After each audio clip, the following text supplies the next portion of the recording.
Yes, fifth class. Let's start chapter number 4, parts and wholes. Chapter का नाम है parts and holes. Parts means होता है हिस्सा एंड होल मीन्स होता है पूरा. तो इस चैप्टर में जो है आपका फ्रैक्शन आने वाला है. ये चैप्टर आपका फ्रैक्शन से रिलेटेड है. अब आप कहेंगे फ्रैक्शन क्या होता है, इसके बारे में मैंने आपको इंट्रोडक्शन वीडियो में सब कुछ बता दिया है, आप वो देख सकते हो. फिर भी मैं इसमें थोड़ा सा आपको रिवाइज करवा देती हूँ. देखिए, ये होता है आपका फ्रैक्शन. फ्रैक्शन क्या होता है? Parts of a whole is called fraction. इसको मैंने आपको इंट्रोडक्शन वीडियो में डेफिनेशन दी थी. मान लो मैंने लिखा है 3/4. तो ये आपकी फ्रैक्शन है. ये ऊपर वाला जो नंबर होता है वो न्यूमरेटर होता है, नीचे वाला आपका डिनोमिनेटर होता है. इन दोनों को मिलके बनती है आपकी फ्रैक्शन. इसे रीड कैसे करते हैं? 3 तरीके से हम इसे रीड कर सकते हैं. इसको हम बोलेंगे 3/4, 3/4 और 3/4. नीचे वाले को हम TH लगाएंगे फोर्थ. पार्ट जैसे होता है 3/4. ओके, तो ये हमारा रीडिंग है. ये नीचे वाला हमारा होल नंबर होता है, ऊपर वाला हमारा पार्ट होता है. ठीक है, तो हमेशा फ्रैक्शन को ऐसे लिखना है. फ्रैक्शन के टाइप्स वगैरह मैं आपको बता चुकी हूँ. चलिए हम यहाँ पे अपना चैप्टर शुरू करते हैं. यहाँ पे आपको दिया गया है एक फ्लैग, आर फ्लैग. ये हमारा नेशनल फ्लैग है, तिरंगा. You must have seen the flag of our country. आपने अपनी कंट्री का जो फ्लैग देखा होगा. Do you know how to draw the flag? आपको पता होगा आप इसे कैसे ड्रॉ करेंगे.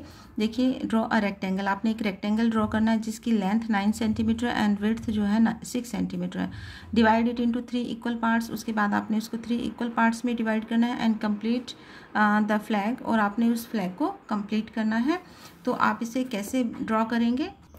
आपने स्केल से मेज़र करना है. ये आपने मान लो 6 सेंटीमीटर की लाइन आपने लगाई यहाँ पे. ये आपने 6 सेंटीमीटर की लाइन लगाई और ये आपने लेंथ ली. ये आपकी 9 सेंटीमीटर. ये आपने स्केल से मेज़र करना है और इसे बनाना है. मैं स्केल नहीं यूज़ कर रही हूँ, तो आपने स्केल यूज़ करना है. ये आपकी 9 सेंटीमीटर है और ये आपकी 6 सेंटीमीटर है. ठीक है, अब आपने क्या करना है, इसको 3 इक्वल पार्ट्स में डिवाइड करना है. मान लो मैंने एक यहाँ पे पार्ट बनाया है इसका 1 2 3. ये आपके 1 2 3 हो गए. अब इसने क्या बोला, बीच में इसके अशोक चक्र बनेगा. अशोक चक्र जो है आपका, इसमें 12 स्पोक्स होते हैं, वो आपने बनानी है. अब आपने आपसे क्वेश्चंस क्या पूछे गए, ये हमने बनाया. इसका मतलब जो हमारा नेशनल फ्लैग होता है उसकी लेंथ एंड ब्रेड्थ की रेशो क्या होती है, L/B. तो आप लिखोगे 9 and 6, यानी कि 3 3 जा 9, 3 2 जा 6. हमेशा आपका 3:2 की रेशो में ही नेशनल फ्लैग बनता है. अब देखिए क्या पूछा गया, the top 1/3 of our flag is saffron. जो आपका ऊपर का जो है पोर्शन वो आपका सैफरन कलर है.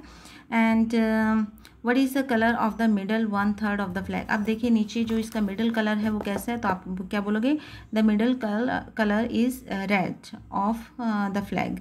And where will you draw the Ashok Chakra. Ashok Chakra आप कहाँ पे ड्रॉ करोगे? In the centre of the white portion. White portion पे करोगे आप अशोक चक्र को ड्रॉ. उसके बाद क्वेश्चन है, how much of the flag will you colour green. Green कितना करोगे? जब आपने 3 पार्ट्स में डिवाइड किया, टोटल नंबर ऑफ पार्ट्स 3 हैं, तो वो हमेशा नीचे आता है 3. एंड 1 कलर हमने ग्रीन किया तो 1/3, यानी कि 1/3 कलर करोगे. Is the white colour now less than 1/3 of the flag. Why? क्या जो ये वाइट कलर है जो 1/3 से कम है, अगर है तो क्यों है? बिल्कुल कम हो जाता है जब इसमें अशोक चक्र हम ड्रॉ कर देते हैं. तो आप लिखोगे yes, the white colour now less than 1/3 of the flag. क्यों हो जाता है? Because the Ashok Chakra is present in the white portion. Ashok Chakra is present in the white portion, क्योंकि वाइट पोर्शन में हमारा जो है अशोक चक्र प्रेजेंट होता है, इसलिए वाइट कलर थोड़ा कम हो जाता है 1/3 से. उसके बाद है आपके पास ये येलो कलर का एक बॉक्स दिया गया है. इसमें क्या लिखा है, now look at this flag, how much of it is black. अब ये फ्लैग आपने देखना है, द फ्लैग ऑफ अफगानिस्तान. ये अफगानिस्तान का फ्लैग है. तो इसमें 3 पार्ट्स में डिवाइड किया, वो भी इक्वल पार्ट्स हैं. तो इसने पूछा ब्लैक कलर. अब देखिए टोटल नंबर ऑफ पार्ट्स नीचे आता है 3, यानी कि तीनों को मिक्स करोगे आपका होल बन जाता है. तो 3 पार्ट्स आया. ब्लैक कितना कलर किया इसने? 1. तो आप लिखोगे 1/3 और 1/3 पार्ट, ऐसे लिख सकते हो आप. The green part of the flag can be written as. Green part को कैसे लिखोगे? इसको भी आप 1/3 लिखोगे, 1/3 और 1/3. ठीक है. Is red less than 1/3 of the flag. Why? बिल्कुल रेड जो है आपका कम हो जाता है, जैसे हमारे नेशनल फ्लैग में अशोक चक्र की वजह से होता है, क्योंकि वहाँ पे वो प्रेजेंट होता है और यहाँ पे ये आपका लोगो है, इसकी वजह से आपका जो रेड कलर है वो कम हो जाता है. तो इसको आप लिखोगे कैसे? आपने इसे लिखना है because white emblem is present in the red portion, इस वजह से आपका रेड कलर कम हो जाता है। आपने लिखना है because white emblem is present in the red portion. उसके बाद आपसे पूछा गया है this is the flag of Myanmar, Myanmar our neighbouring country, हमारी नेबरिंग कंट्री है, is blue more than 1/4 of the flag और लेस। इसने पूछा जो ब्लू कलर है ये आपका 1/4 से ज़्यादा है या कम है। तो अब देखिए सबसे पहले तो अगर ये 1/4 पोर्शन में बना होता, अगर ये इक्वल पार्ट्स में डिवाइड करके 1/4 में बना होता, इसमें वाइट कलर है तो वैसे ही ये 1/4 से कम है, ठीक है। तो आप लिखोगे yes blue colour is less than 1/4 of the flag. उसके बाद आपसे पूछा गया guess how much of the flag is red, red कितना है, is it more than half, is it more than 3/4। जो ये आपका रेड कलर है वैसे यहाँ से हल्का सा यहाँ आपका ये रह गया क्योंकि इक्वल पार्ट्स में डिवाइड नहीं है, तो आप क्या लिखोगे yes the red colour is more than half, half से भी ज़्यादा है, एंड मोर देन 3/4। 3/4 का मतलब 1 2 3 और 4 पार्ट्स में डिवाइड किया 1 2 3 3/4, तो ये दोनों से ही ज़्यादा है, हाफ से और 3/4 से। Now page number 51 find out collect as many flags as you can, ये आपकी एक्टिविटी, आपने फ्लैग्स का कलेक्ट करने हैं। How many flags have 3 colour, कितने जो हैं 3 कलर के फ्लैग आपने कलेक्ट किए हैं। Are all the colour part equal in this flag, क्या सब में इक्वल पार्ट्स में कलर किए गए हैं। This is the flag of the math club in school इन केरला, ये केरला के मैथ क्लब का एक फ्लैग है जो उन्होंने खुद ही डिज़ाइन किया है अपने मैथ क्लब का। What part of the flag is coloured red, कितना पार्ट इसमें रेड कलर किया गया, and what part is green. तो मैंने आपको पहले भी बोलता होल पार्ट्स जो है टोटल कितने पार्ट्स में डिवाइड किया गया वो नीचे आता है। तो कितने पार्ट्स में डिवाइड किया गया 1 2 3 4 एंड 5, तो 5 आपका नीचे आएगा, दोनों में 5 नीचे आएगा। और कितने कलर रेड किए गए 1 एंड 2, तो आप लिखोगे 2/5, और यहाँ पे आपका जो ग्रीन है वो 1 ही कलर किया गया तो 1/5, इसको आप 2/5 बोल सकते हो, 1/5 बोल सकते हो।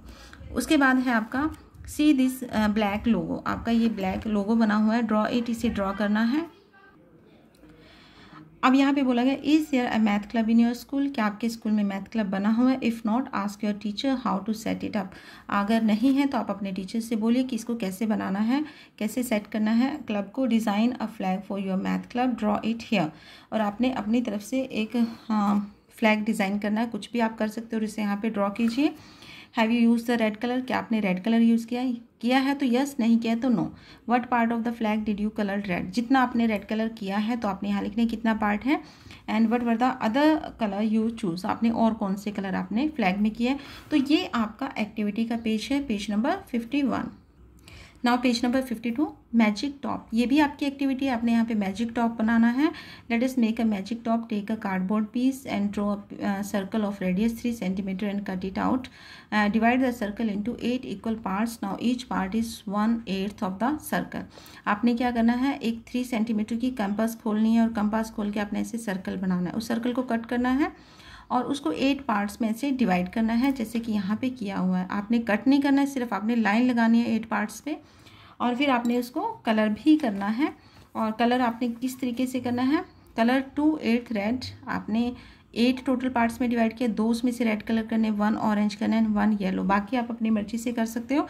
तो यहाँ पे लिखा push a match stick through the centre of the circle, आपने इसके बीच में एक मैच स्टिक डालनी है। देखिए इसने यहाँ 2 रेड किए हैं जैसे इसने बोला है, एंड 1 ऑरेंज है एंड 1 येलो, बाकी इसने अपने मर्जी से किया। आप ये देख के ये भी कलर कर सकते हो और आप अपनी तरफ से कोई और भी कलर कर सकते हो। Now your magic top is ready, magic top बिल्कुल ठीक तैयार है। स्पिन इट फास्ट, अब इसे आप ऐसे घुमा सकते हो। व्हाट डू यू सी, आप क्या देखते हो। Can you see all the colours, क्या आपको सारे कलर्स दिखाई देते हैं।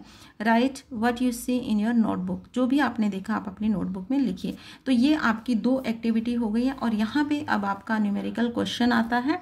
क्वेश्चन है प्रैक्टिस टाइम, यहाँ पे एक चॉकलेट बार दी गई है और कुछ लिखा हुआ है, चलिए हम इसे रीड करते हैं। Manju had a chocolate. She gave 1/4 of it is to Raji and 1/3 to Sugatha and 1/6 to Sheila. Manju के पास एक चॉकलेट है जिसमें से वो 1/4 है राजी को देती है एंड 1/3 सुगातो को एंड 1/6 शीला को। She ate the remaining part, बाकी बचा हुआ पार्ट वो खुद खा लेती है। How many pieces of chocolate did each get, right here आपने लिखना है यहाँ पे सबको कितना पार्ट मिला है, और लास्ट में ये भी लिखना है what part of the chocolate did Manju eat. आपने पीसीज तो लिखने हैं मंजू ने कितने खाए, बट पार्ट में भी आपने आंसर देना, मीन्स फ्रैक्शन में आंसर देना है। चलिए हम इसे सॉल्व करते हैं। तो सबसे पहले आप क्या लिखोगे, नंबर ऑफ पार्ट्स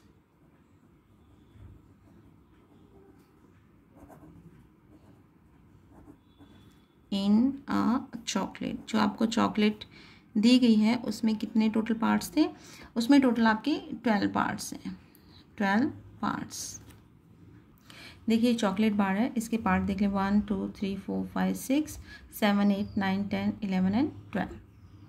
अब उसने किस किस को चॉकलेट डिस्ट्रीब्यूट की है, सबसे पहले हम उसके नाम लिख लेते हैं। सबसे पहले किसको दिया, राजी, ठीक है। उसके बाद उसने दिया है सुगाथा, एंड थर्ड नंबर पे उसने दिया है शीला। पहले आपने उसके नाम लिखने, किस किस को उसने चॉकलेट डिस्ट्रीब्यूट किया। ये 3 हैं जिनको उसने चॉकलेट डिस्ट्रीब्यूट किया। तो आप लिखोगे राजी गोट एंड सुगाथा गोट, शीला गोट, ठीक है। यहाँ पे उसके बाद हम लिखेंगे लास्ट में जो रिमेनिंग पार्ट था, हम लिखेंगे रिमेनिंग पार्ट, जो मंजू ने खाया वो रिमेनिंग पार्ट था। तो इक्वल टू के आप साइन लगाओगे सबके आगे। अब राजी को कितना मिला है, 1/4 ऑफ 12, यानी कि 1/4 ऑफ 12 पीसीस का 1/4, एंड 1/3 ऑफ 12 जो है सुगाथो को मिला है, और शीला को 1/6 ऑफ 12 मिला, ठीक है। चलिए इसको कैलकुलेट करते हैं हम। इसके आगे इक्वल टू का साइन लगा लेते हैं। 1/4 ऑफ 12 का मतलब होता है कि 1/4 मल्टीप्लाई बाय 12। ऐसे ही 1/3 मल्टीप्लाई बाय 12, ऑफ का मतलब होता है multiply by 1/6 multiply by 12, then equal to के आप साइन लगाइएगा। मैं साथ साथ कर रही हूँ ताकि आपको कैलकुलेशन समझ आ जाए। अब देखिए ये फ्रैक्शन है, ये होल नंबर है। होल का मतलब जो पूरा नंबर होता है। अब अगर आपका फ्रैक्शन को होल से मल्टीप्लाई होता है तो आपने इस नंबर को, होल नंबर को आप नीचे वाले डिनोमिनेटर से डिवाइड करोगे। तो 12 को 4 से डिवाइड किया, आपका आंसर है 3, एंड 3 को 1 से मल्टीप्लाई किया, आंसर विल बी 3। ऐसे 12 को 3 से डिवाइड करेंगे 4, और जो आंसर है 4 को 1 से मल्टीप्लाई करेंगे तो 4 1 जा 4। यानी कि आपने होल नंबर को फ्रैक्शन में डिनोमिनेटर से डिवाइड करना है, डी से डिनोमिनेटर और डी से डिवाइड, और जो न्यूमरेटर है उससे आपने मल्टीप्लाई करना है। 12 को 6 से डिवाइड करोगे 2, एंड 2 1 जा 2। अब देखिए टोटल कितने पार्ट्स जो उसने डिस्ट्रीब्यूट कर दिए, 7 एंड 2 9। अब रिमेनिंग पार्ट कितने हैं, टोटल 12 पार्ट्स थे, उसने 9 जो है उसमें से डिस्ट्रीब्यूट कर दिया। अब उसके पास कितने रह गए, 3 पार्ट्स रह गए ना। अब देखिए उसने फ्रैक्शन में आंसर पूछा है, ठीक है। तो वैसे तो आप लिख सकते हो राजी ईट 3 parts of the chocolate, but उसने टोटल का पार्ट्स पूछा है, इसलिए आप क्या लिखोगे, राजी नहीं, मंजू को जो मिला, मंजू गोट इज इक्वल टू, अब 3 पार्ट्स उसको मिले, टोटल पार्ट्स से 12, ये आपकी फ्रैक्शन होगी। आप इसको कट कर सकते हो, अगर ये कैंसिल होता है 3 1 जा 3 एंड 3 4 जा 12, तो आंसर विल बी 1/4, यानी कि 1/4 पार्ट जो है वो मंजू को मिला है। अब अगर आप अपने आंसर का चेक करना चाहते हैं तो आप ऐसा कर सकते हो, 1/4 प्लस 1/3 प्लस 1/6 एंड प्लस 1/4, तो आंसर विल बी 1। अगर 1 आता है इट मीन्स आपका आंसर सही है, आपकी चेकिंग भी यही हो जाती है आंसर की। नाउ पेज नंबर 53, ये भी आपका न्यूमेरिकल क्वेश्चन है, कलर द हेड्स, इसका बी पार्ट है ये प्रैक्टिस टाइम का। तो यहाँ पे आपको कुछ हेड्स दी गई हैं, और यहाँ पे पूछा गया colour 1/3 of the heads red, colour 3/5 heads blue. 1/3 red colour करना है, 3/5 आपने ब्लू कलर करना है। अब इसने नंबर ऑफ कैप्स पूछे, how many heads did you colour red. यहाँ पे हेड्स लिखा हुआ, मैं कैप्स बोल रही हूँ तो आपने हेड्स ही देखना है। तो कितने आपने रेड कलर की और कितने आपने ब्लू कलर के, यहाँ पे नंबर लिखना है, जैसे 2 3 4 काउंटिंग में नंबर देना है, फ्रैक्शन में नहीं देना है। लेकिन यहाँ पूछे what part of the heads are not colour, कितना पार्ट कलर नहीं किया गया। जब पार्ट की बात आती है इट मीन्स आंसर आपका फ्रैक्शन में आएगा। अब हम सबसे पहले ये सारी कैप काउंट कर लेते हैं। टोटल नंबर ऑफ कैप्स कितने हैं, 1 2 3 4 5 6 7 8 9 10 11 12 13 14 एंड 15। तो टोटल नंबर ऑफ कैप्स जो आपकी 15 है। चलिए इसे सॉल्व करते हैं। यहाँ लिखोगे आप पेज नंबर 53, तो यहाँ पे लिखोगे टोटल नंबर ऑफ कैप्स, या नंबर ऑफ कैप्स भी लिख सकते हो, हेड्स, सॉरी मैं बार बार कैप्स बोलती हूँ, हेड्स और कैप्स। तो हेड्स कितनी है, टोटल 15 है। तो number of heads coloured red equal to, और उसके बाद आपने लिखना है नंबर ऑफ हैड्स कलर्ड, दूसरा उसने कलर किया है ब्लू, तो यहाँ लिखोगे ब्लू। अब देखिए उसने क्या बोला है 1/3 ऑफ हैड्स, यानी कि 1/3 ऑफ 15, ऑफ 15 मतलब मल्टीप्लाई बाय 15, ठीक है। अब आंसर आपका आएगा 15 को 3 से डिवाइड करोगे 5 और 5 को 1 से मल्टीप्लाई करोगे 5 × 5। अब number of heads coloured blue, blue कितना किया उसने 3/5, तो आप यहाँ लिखोगे 3/5 मल्टीप्लाई बाय 15, 15 में से 3/5 किया, तो आप क्या करोगे 15 को 5 से डिवाइड करोगे, आंसर आपका कितना आएगा 3, और इससे मल्टीप्लाई करना है 3 को, तो आप ऐसे लिख सकते हो 3 मल्टीप्लाई बाय 3 यानी कि 9, आपका आंसर आएगा 9। 15 को 5 से जो आपने डिवाइड किया ये वाला 3 है और ये आगे वाला 3 है, तो 3 3 जा 9, 9 हैड्स उसने ब्लू की हैं और रेड की हैं 5।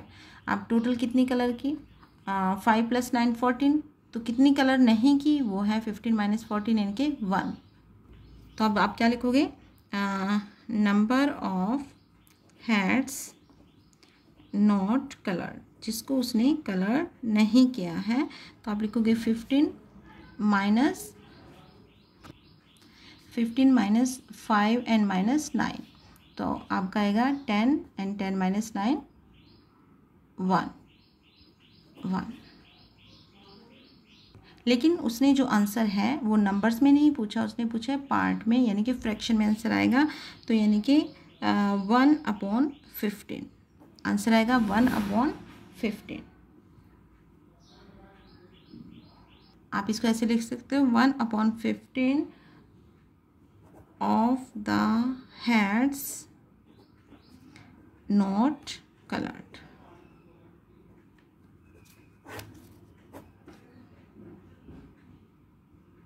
उसके बाद है आपका इसका c part equal parts of a triangle. यहाँ पे 2 ट्राइंगल बनाए गए हैं और एक आपका प्लेन है, इसको 3 पार्ट्स में डिवाइड किया गया है और लिखा गया है कि the white triangle is divided into 3 equal parts. ये 3 इक्वल पार्ट्स में डिवाइड किया गया। Fill each 1/3 part with a different colour. आपने इनमें 3 में डिफरेंट कलर करने हैं, एक जैसा नहीं करना है। Can you show that these parts are equal, क्या आप बता सकते हो ये सभी पार्ट्स इक्वल हैं? थिंक हाउ, कैसे बता सकते हैं? आप इसको एक सीजर से आप इसे ड्रॉ कीजिए एक पेपर पर और उसे कट कर दीजिए।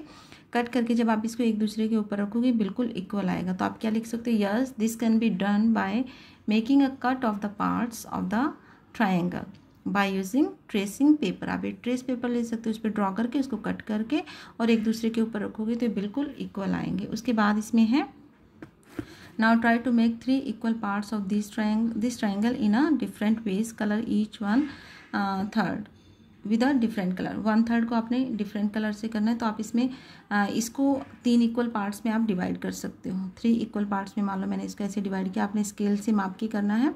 फिर आपने यहाँ से इसके सेंटर पॉइंट से इसको यहाँ मिलाना है और यहाँ इसके सेंटर पॉइंट से यहाँ मिलाना। अब ये जो आपके पार्ट्स हैं वो बिल्कुल इक्वल हैं, ठीक है। आपने इक्वल पार्ट्स में इसको डिवाइड किया है और अब आप इसको डिफरेंट कलर कर सकते हैं। Now page number 54, 6 parts of a rectangle. एक रेक्टेंगल के 6 part. Rani has divided a green rectangle into 6 equal parts like this. Rani ने इस तरीके से 6 पार्ट्स में इक्वल पार्ट्स में डिवाइड किया एक रेक्टेंगल को। 1 2 3 4 5 6। अगर आप इसको कट करके एक के ऊपर एक रखेंगे बिल्कुल इक्वल है। तो इसमें बोला now you divide each of this rectangle into 6 equal part. Use a different way for each of the 3 rectangle. ये 3 रेक्टेंगल आपको दिए हैं, इनको आपने इक्वल पार्ट्स में डिवाइड करना है। तो आप इसको ऐसे कर सकते हो, मान लो यहाँ से मैं इसको 3 पार्ट्स में डिवाइड कर लेती हूँ। तो 3 पार्ट्स में और इसके सेंटर में एक लाइन लगाइएगा, ठीक है।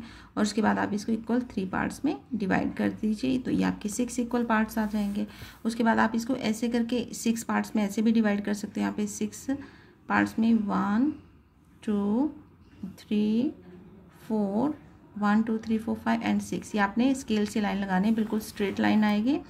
ऐसे आप इसको बिल्कुल हाफ कर दीजिए और उसके बाद इधर से आप इसके 3 लाइन्स और लगाइए। ये भी आपके 6 पार्ट हो जाते हैं।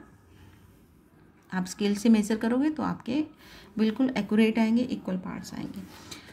How will you check that each part is really 1/6 of that rectangle? कैसे पता चलेगा कि वो आपका रेक्टेंगल है? तो मैंने अभी आपको बताया था this can be done by making cutouts on tracing paper, इनको आप ट्रेस पेपर पे कट करोगे, एक के ऊपर एक रख के देखोगे तो आपको पता चल जाएगा ये इक्वल है। The green rectangle is bigger than the blue one, can we say that 1/6 of the green rectangle is bigger than 1/6 of the blue rectangle. तो आप यहाँ पे लिखा है the green rectangle is bigger than, तो आप लिख सकते हो yes if the whole is bigger than its part is also bigger. अगर ये पूरा रेक्टेंगल इससे बड़ा है, ये वाला रेक्टेंगल इससे बड़ा है, तो इसका पार्ट भी इसके पार्ट से बड़ा ही होगा, ये कॉमन सेंस की बात है। तो उसके बाद इसने बोला कैन वी से दैट 1/6, तो आप लिख सकते हो yes we can say that 1/6 of the green rectangle is bigger than 1/6 of the blue rectangle. इसी के साथ ये वीडियो हम यहीं पे ख़त्म करते हैं।